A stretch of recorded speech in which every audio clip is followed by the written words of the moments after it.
अस्सलामुअलैकुम, आप देख रहे हैं ताज 92 न्यूज और मैं हूं आपकी मेजबान नाइला भट्टी। सबसे पहले शामिल करते हैं आज की अहम खबर। लाड़काना शहर के खुदाबाद मोहल्ला के रिहायशी सज्जाद शेख ने अपने भाइयों अयाज अली और आसिफ शेख की जानिब से सख्त तशद्दुद के बाद घर पर कब्जा करने और मौतमार धमकियां देने के खिलाफ union of journalist organization Sindh की हेड ऑफिस में एहतजाज करते हुए इंसाफ की अपील की है। मुझ पर और मेरी बीवी पर सख्त तशद्दुद करके मेरे घर और घर में मौजूद सोने जेवरात कीमती सामान और नकद रकम पर भी मेरे भाइयों ने कब्जा कर लिया है। मैं अपनी बीवी बच्चों और खुद की जान बचाकर घर से निकला हूँ। SSP लाड़काना डॉक्टर मोहम्मद इमरान के ऑफिस पहुंचकर मैंने बरवक्त इंसाफ के लिए दरख्वास्त दी थी। 2 माह से ज्यादा अरसा गुजर गया लेकिन इंसाफ फराहम नहीं हुआ, न कोई कार्रवाई अमल में लाई गई। सज्जाद शेख मेरे भाइयों अयाज और आसिफ के साथ शहर के मुअज्जिन उलमा के पास शरीफ फैसला हुआ लेकिन मेरे भाई ने उसको भी ठुकरा दिया।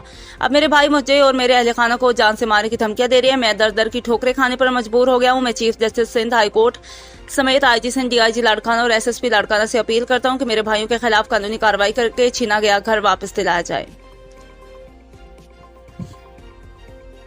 लाड़काना शहर के खुदाबाद मोहल्ला के रिहायशी सज्जाद शेख ने अपने भाइयों अयाज अली और आसिफ शेख की जानिब से सख्त तशद्दुद के बाद घर पर कब्जा करने और मौतमार धमकियां देने के खिलाफ union of journalist organization Sindh की हेड ऑफिस में एहतजाज करते हुए इंसाफ की अपील की है।